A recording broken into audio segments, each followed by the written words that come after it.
Alright, I've decided to come back to my Tom Holland portrait and rework some of the details because I have a bit of a right-hand bias that's really apparent when I flip between the original image and my version of the portrait.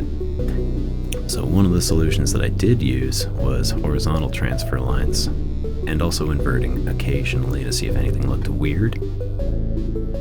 I did not use vertical transfers.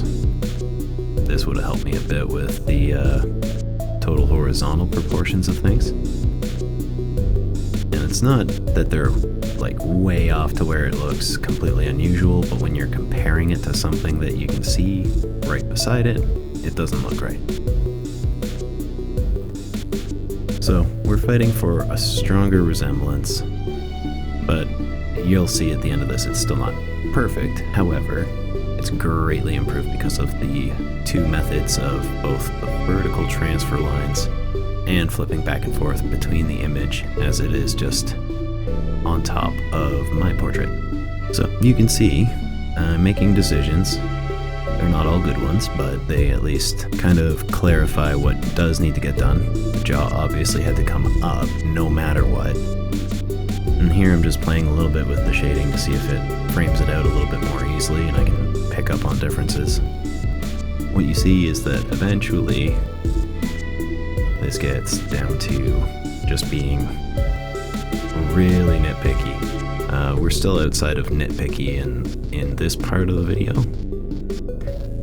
but you can see it still looks like the head's turning a little bit, or it's like ballooning a little bit because of the exact placement of things. So to remedy this, despite my fatigue, I've decided that I will still just keep working on it, because you should continue if you're not done. This is going to be the one where we hit that blink icon, or the show hide layer blink. That's what it's called, the show hide layer blink icon.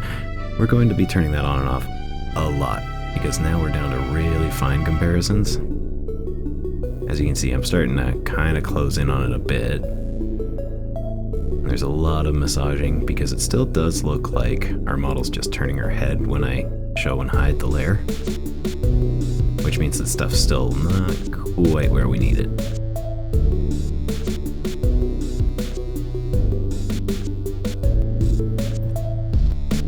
And there is a point with the fatigue where, you know, if this was for somebody, I would probably stop and come back to it and continue making these comparisons. But I think if I am going to make another video, that I would like to leave this particular subject behind just to keep things a little fresh. So while I am saying that, you know, you shouldn't stop or just give up, I am stopping and I am giving up on this one particular piece of work. Because while I know it can always be improved, I'm just, you know, I'm just trying to illustrate that you can come back to something after you've had time away from it. There you have it. That portrait's got some work done on it, and it looks better than it used to. That's all I could ask for out of this video.